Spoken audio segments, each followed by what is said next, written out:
यह कहानी शुरू होती है जब मैं घर से गुस्से में बड़बड़ाते हुए निकल आया था और बस स्टैंड की तरफ आगे बढ़ने लगा। मैं मन ही मन बड़बड़ा रहा था, पता नहीं कितने पैसे छिपा के रखे हैं, लेकिन मेरे लिए एक बाइक नहीं ले सकते।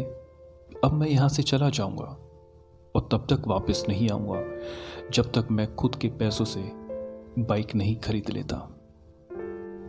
इतना सोच ही रहा था, तभी मेरे पैर में मुझे कुछ चुभने का एहसास हुआ। नीचे देखा तो समझ आया कि जल्दबाजी में पापा के जूते पहन आया हूँ। उन जूतों में कील उभरी हुई थी जो मेरे पैर में बार बार घाव किए जा रही थी, लेकिन उस समय गुस्सा अधिक था तो मैं बड़बड़ाते हुए आगे बढ़ गया। एकाएक मुझे याद आया कि मैं पापा का पर्स भी साथ ले आया हूँ। मेरे खुराफाती दिमाग में एक ख्याल आया, क्यों ना आज पापा का पर्स चेक किया जाए, जिसे आज तक उन्होंने किसी को हाथ तक नहीं लगाने दिया था।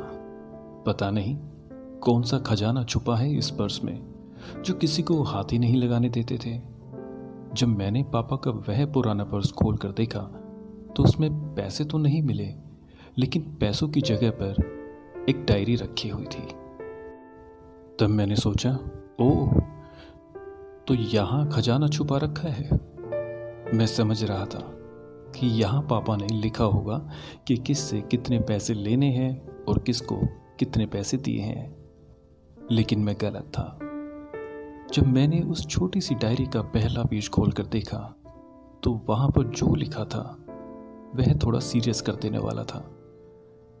डायरी में जो लिखा था उसे पढ़ने के बाद मेरे चेहरे पर जो एक्सप्रेशंस थे वह गायब हो चुके थे, क्योंकि डायरी में वैसा कुछ नहीं था जैसा मैं सोच रहा था। वहां पर उन पैसों का हिसाब लिखा हुआ था जो अलग अलग कामों के लिए अलग अलग लोगों से उधार लिए गए थे। उस लिस्ट में कंप्यूटर के नाम पर भी पैसे लिए गए थे। कुछ यूं लिखा था, 50,000 बेटे के कंप्यूटर के लिए। यह वही कंप्यूटर था जिसे मैं आज तक यूज कर रहा हूँ, लेकिन मुझे यह पता नहीं था उस कंप्यूटर को खरीदने के लिए पैसे कहाँ से आए थे।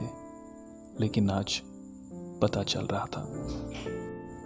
मुझे आज भी याद है जब मैंने पहली बार कैमरे के लिए जिद की थी, जो मेरे पापा ने मुझे 2 हफ्ते बाद मेरे बर्थडे पर ला कर दिया था, जिसे देखकर मैं बहुत खुश हुआ था। और मुझे खुश देखकर मुझसे कहीं ज़्यादा अगर कोई खुश था तो वह थे पापा। अब मेरे चेहरे से गुस्सा एकदम गायब हो चुका था। जब मैंने आगे का पन्ना पलटा तो वहाँ पर कुछ विशेष लिखी हुई थी। पहली जो विश थी उसमें जो लिखा हुआ था, अच्छे जूते पहनना। यह बात मेरी कुछ समझ नहीं आई। तभी मेरा पाँव अचानक सड़क पर भरे हुए पानी पर जा पड़ा और तभी मेरे पाँव में कुछ गीलापन होने का एहसास हुआ। जब मैंने जूता उतार कर देखा तो उसका तला टूटा हुआ था। यह देखकर मुझे डायरी में लिखी हुई बात याद आ गई।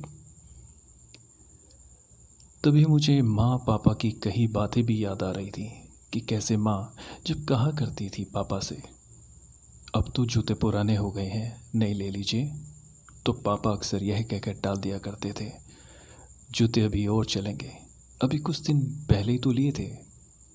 मुझे आज समझ आ रहा था कि कितने दिन और चलेंगे। साथ ही साथ यह भी समझ आ रहा था कि पापा पर्स को छुपा कर क्यों रखते थे। तभी उस डायरी को पढ़ते हुए बस स्टैंड पर पड़ी बेंच पर आकर बैठ गया। अब उस डायरी का आखिरी पन्ना बचा हुआ था। उस पन्ने को जब मैंने पलट कर देखा तो वहाँ कल की डेट लिखी हुई थी। तारीख के नीचे लिखा हुआ था 50,000 रुपये बाइक के लिए। बस इतना पढ़ा और दिमाग सन रह गया। अब मेरे मन में कोई शिकवा गिला नहीं बचा था, बस मेरी आंखों से आंसू चले जा रहे थे। मुझे आज तक नहीं पता तब मैं क्यों रोए जा रहा था। अब मैं जल्दी से घर की तरफ भागा, लेकिन जूतों की वह कील पाँव में अब तक घाव बनाने में कामयाब हो चुकी थी। मैंने जूतों को रास्ते में ही निकाल कर फेंक दिया और भागते लड़खड़ाते हुए घर जा पहुंचा। लेकिन पापा घर पर नहीं थे। मैं समझ गया वह कहाँ थे। मैं सीधा पास वाली बाइक एजेंसी की तरफ भागा। पता नहीं आज कहाँ से इतनी ताकत आ गई कि मैं भागते हुए थक नहीं रहा था, और वह भी बिना जूतों के, नंगे पैर। जैसे तैसे मैं बाइक एजेंसी पर पहुंचा। पापा वहीं थे। मैंने पापा को दौड़कर गले लगा लिया और मेरी आंखों से आंसू रुकने का नाम ही नहीं ले रहे थे। पापा समझ नहीं पा रहे थे आखिर हो क्या रहा है, मैं क्यों रो रहा हूँ। मैंने पापा से कहा, पापा मुझे मोटरसाइकिल नहीं चाहिए, आप अपने लिए जूते ले लीजिए। अब आज से मैं जो भी करूँगा अपनी मेहनत से अपने बलबूते पर पढ़कर करूँगा। दोस्तों, बस इतनी सी थी ये कहानी। यह दिल को छू लेने वाली कहानी सुनाते हुए आज मेरी भी आंखें नम हुई हैं।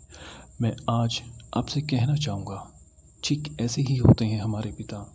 हम अक्सर देखते हैं कि हम अपनी माँ से हर बात शेयर करते हैं और माँ भी इसके बदले में हमें बहुत प्यार देती है।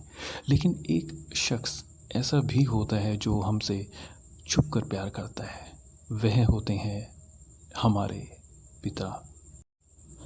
यह परिवार में एकमात्र ऐसा व्यक्ति होता है जो अपने बच्चों से उन्हें बिना जताए छिप कर प्यार करता है, खुद की इच्छाओं को मारकर बच्चों के लिए सपने देखता है और उनकी खुशी में ही खुश हो जाता है। मुझे लगता है ये कहानी हम सबके बहुत करीब है। अगर हाँ तो कमेंट कीजिए, पसंद आई है तो लाइक करिए, और चैनल पर नए हैं तो सब्सक्राइब जरूर कीजिए ताकि हमेशा बेहतरीन कहानियाँ आप तक पहुँचती रहे। शुक्रिया।